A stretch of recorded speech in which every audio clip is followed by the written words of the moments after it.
Vamos con información en materia de fichajes del Real Madrid femenino, que hay cosas muy importantes e interesantes que comentar.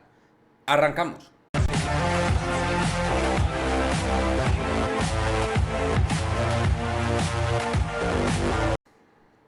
¿Qué pasa, chicos? Muy buenas, bienvenidos a este nuevo vídeo informativo respecto al Real Madrid femenino.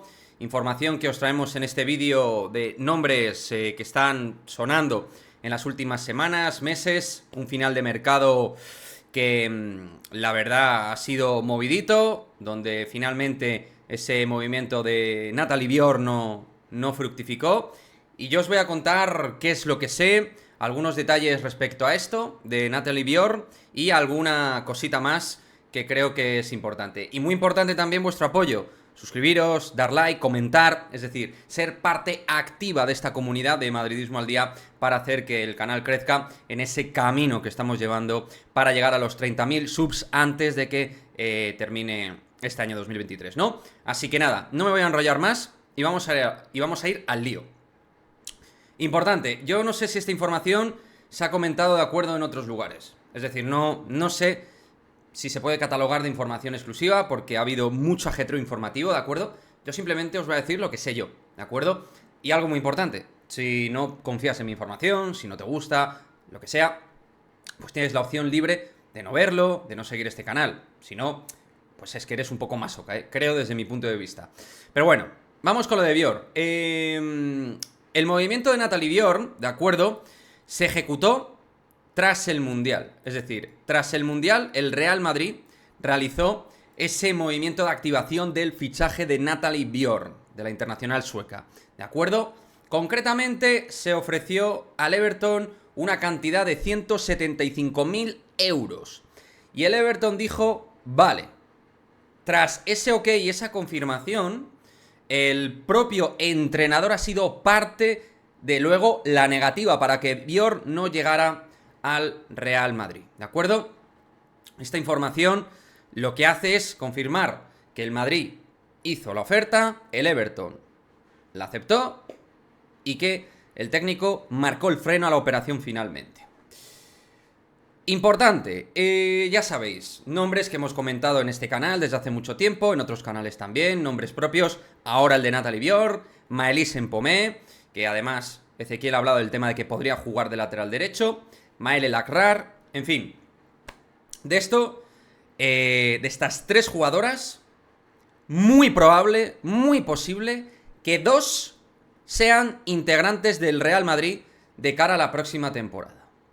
Es decir, que lo de Natalie Björk no se haya ejecutado en verano no signifique que no se pueda ejecutar en alguna de las siguientes dos ventanas. Sigue siendo, por lo tanto, insisto, objetivo del Real Madrid. El Real Madrid no le ha quitado, tras este movimiento de recta final, no le ha quitado el ojo a Natalie Björk. Con respecto a Sebeke, que es un nombre propio, ¿de acuerdo?, del cual os hablé en un vídeo anterior, que os dije, está ahí encima de la mesa y la jugadora tiene la querencia de ir al Real Madrid. Pues bien, hasta donde sé, es agente libre, ¿de acuerdo? Esto, yo no digo que vaya más allá. El tema de Sebeke es una jugadora que estaba ahí, que era un movimiento más sencillo para el Real Madrid, en este caso de la internacional danesa, que era una opción que simplemente con dar visto verde se hacía de manera muy sencilla, no había en este caso la situación de traspaso, y un traspaso además relevante como el de Natalie Björk, era una operación más fácil, ¿de acuerdo? Pero vamos a ver si el Madrid de alguna manera, y esto en modo opinión, quiere, digamos, ser práctico y moverse por Sebeke, que podría ser una operación más sencilla. La información es la que os he dicho. Ahora mismo, la información que os traigo es la siguiente. Natalie Björk se activó tras el Mundial. ¿De acuerdo? Se activó tras el Mundial. Se ofreció 175.000 euros al Everton. El Everton aceptó la oferta y el técnico, que es una persona, obviamente, siempre los técnicos tienen relevancia, pero aquí parece que mucha, frenó la salida de Natalie Björk. Esto es lo que os puedo decir. Aparte, insisto, entre Natalie Björk, Maël El Akrar y Maëlys Mpomé, muy probable, dos de estas tres jugadoras, dos de ellas, sean integrantes del Real Madrid de cara a la próxima temporada. En fin, veremos en qué queda todo esto.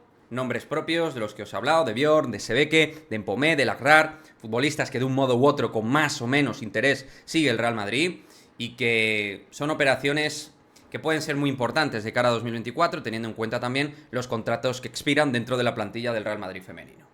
En fin, me gustaría vuestra opinión al respecto, ¿de acuerdo? De esas 3 jugadoras, ¿qué dos os gustarían? Como veis, quizás una operación sencilla de la cual os hemos hablado, que sería Rique Sebeke. A lo mejor, oye, se podría ejecutar de manera más factible de cara a ahora, no lo sé. Como veis, que el Everton pues nos hiciera al final la 13-14. No sé si es porque no encontraron una sustituta adecuada, no lo sé, pero estaba todo ok, parece ser. Según manejamos esa información, estaba todo ok para hacerse el fichaje. ¿De acuerdo? En las últimas horas, días de mercado, era la situación muy factible de hacerse. Pero la parcela técnica, es decir, el entrenador, frenó la operación. ¿Vale? En fin, vamos a ver cómo evoluciona la temporada. Para mí, en modo análisis, 3 centrales es ir cortitos. Os dije que la opción de Sbaba, cuarta central, era una opción que a Toril no le disgusta, que está ahí vigente y que es la que va a tener en cuenta ahora mismo.